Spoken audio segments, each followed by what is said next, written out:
Tu cherches à créer une entreprise Internet ou bien tu cherches à développer une version Internet de ton entreprise traditionnelle et tu ne sais peut-être pas par où commencer?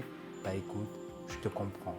Ça peut être perturbant, ça peut être extrêmement déroutant au départ parce qu'il y a souvent trop d'options.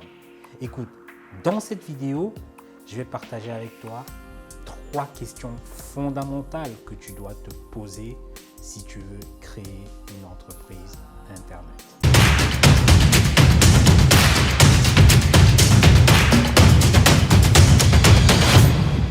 Bonjour, je suis Bertrand Nouadj.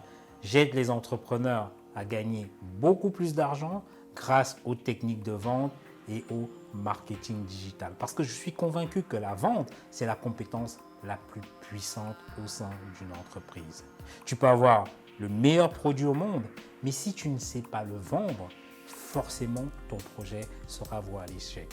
Si tu veux savoir comment vendre, si tu veux savoir comment développer ton business Internet, écoute, la première chose à faire, clique sur le bouton rouge et puis abonne-toi à cette chaîne. Bien sûr, n'oublie pas d'activer la cloche pour recevoir des notifications lorsque je mettrai une vidéo en ligne. Et puis la deuxième chose à faire, télécharge ce superbe document juste en bas de la zone de description qui va te permettre de savoir en moins de 10 minutes si ton entreprise ou bien ton projet d'entreprise a des chances de se développer rapidement. Pour être clair, si tu veux vendre quelque chose sur Internet, tu as 2 options. Soit tu vends du service, soit tu vends un produit.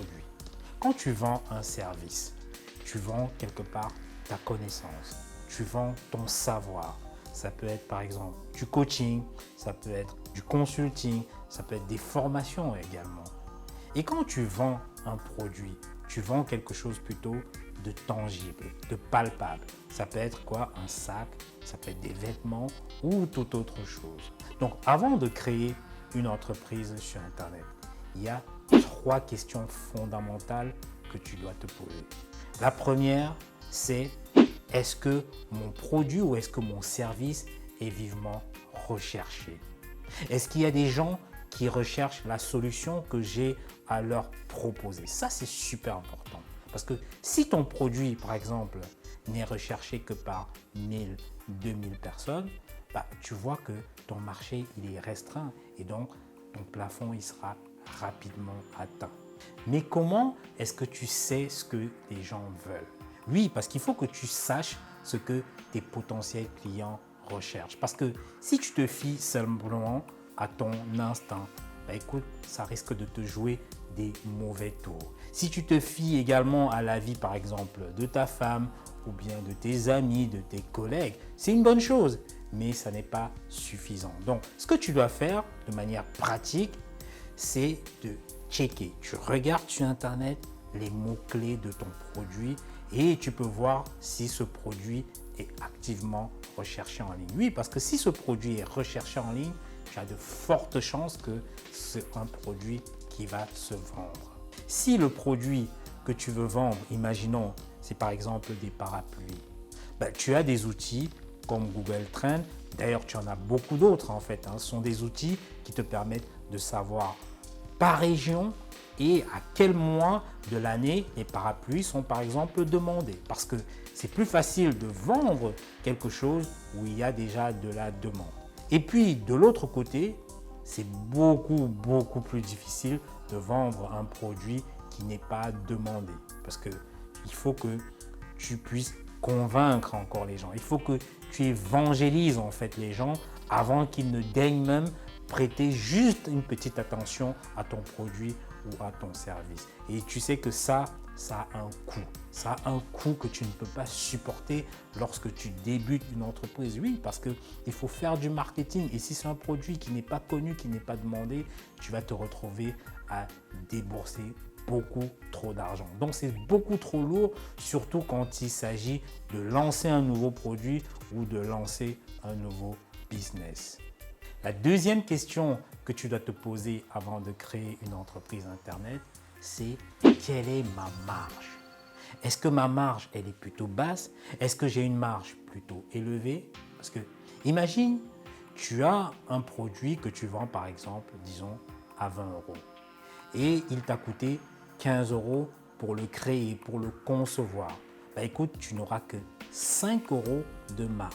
Et ça va être difficile, ça va être challengeant de t'en sortir, d'accroître ton business juste avec 5 euros de marge. Pourquoi? Parce que dans cette marge, il faudra peut-être que tu payes la publicité. Dans ces 5 euros, tu dois payer la livraison, tu dois payer la TVA. Donc, à la fin, tu n'auras plus grand-chose. Bref, avec 5 euros de marge, ta marge de manœuvre sera beaucoup trop faible. Et là, tu n'as pas droit à l'erreur. Si au contraire, imagine, tu fabriques un produit par exemple à 5 euros, tu as pris 5 euros pour le concevoir, pour le fabriquer et tu le vends à 20 euros. Forcément, tu auras une belle marge, 15 euros, qui va te donner beaucoup de flexibilité et donc ce sera beaucoup plus facile pour toi de retirer par exemple encore 5 euros sur ces 15 euros pour faire de la pub ou faire toute autre chose. Donc retiens ceci, c'est que le business, c'est d'abord une question de marge. Parce que tant que tu n'as pas une marge suffisante, tu feras peut-être des ventes impressionnantes, tu feras beaucoup de ventes, mais à la fin, ton business sera en déficit. J'ai connu beaucoup d'entrepreneurs qui faisaient énormément de ventes. La demande était grandissante, était importante. Le chiffre d'affaires était bien sûr très important, mais à la fin, ils étaient en déficit. Pourquoi? Parce qu'ils n'avaient pas pris en compte la marge. C'est très très important quand tu lances un produit ou un service de prendre en compte la marge. Et ces entrepreneurs, j'en ai vu plusieurs qui ont été justement poursuivis par le fisc qui réclamait leur argent. Oui, ils avaient oublié que le chiffre d'affaires ne représente pas le bénéfice. C'est deux choses complètement différentes. Donc, avant de créer un produit, avant de créer un service, pose-toi s'il te plaît la question de savoir quelle est la marge que je fais sur ce produit ou sur ce service.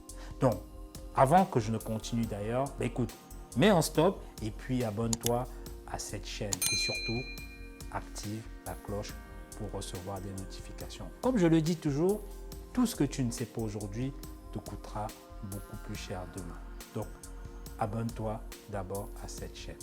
La troisième question que tu dois te poser avant de créer une entreprise Internet, c'est est-ce que je dois tout vendre en même temps? Est-ce que sur le même site, je dois vendre à la fois des sacs, je dois vendre à la fois des mèches, des crèmes, des vêtements? Mais écoute, ma réponse est non. Tu ne dois pas faire cette erreur. Parce que beaucoup de gens font justement l'erreur de penser que en vendant tout, on attire beaucoup plus de clients. Non, c'est faux. C'est comme ces gens qui vendent un petit peu de tout, qui font un peu de tout, mais à la fin, ils ne sont spécialisés en rien. Et surtout, je suis sûr que tu vas me parler peut-être d'Amazon en me disant oui, mais Amazon vend tout. Amazon vend à la fois des vêtements, vend des aliments, vend des cahiers. Non, ne prends pas cet exemple d'Amazon parce que Amazon a commencé uniquement avec des livres. Si tu regardes l'historique d'Amazon. Et c'est après avoir consolidé justement leur position dans la vente de livres qu'ils se sont étendus petit à petit vers d'autres produits. Donc, c'est en partant d'une niche que tu peux t'étendre en fait, et non l'inverse. Et si j'ai un conseil à te donner, écoute, lance-toi de manière intelligente. Choisis simplement quelques produits, pas beaucoup, et puis exerce-toi. Donc ça te permettra de comprendre tout le process, c'est-à-dire de l'achat du produit jusqu'à son exposition en passant par la vente et la livraison. Et plus tu auras par exemple de l'expérience, plus tu pourras te permettre d'élargir ton business à beaucoup plus de produits. Et puis, un tout dernier conseil, si tu veux vraiment créer une entreprise Internet, que ce soit pour vendre un service ou pour vendre un produit, ton but au départ n'est pas de faire les choses vraiment à la perfection, mais c'est simplement de les faire et tu seras bluffé par les résultats dans quelques temps. Écoute, si tu as aimé, like et puis partage cette vidéo avec tes connaissances. Et si tu n'es pas encore abonné, fais-le maintenant en cliquant sur le bouton en haut.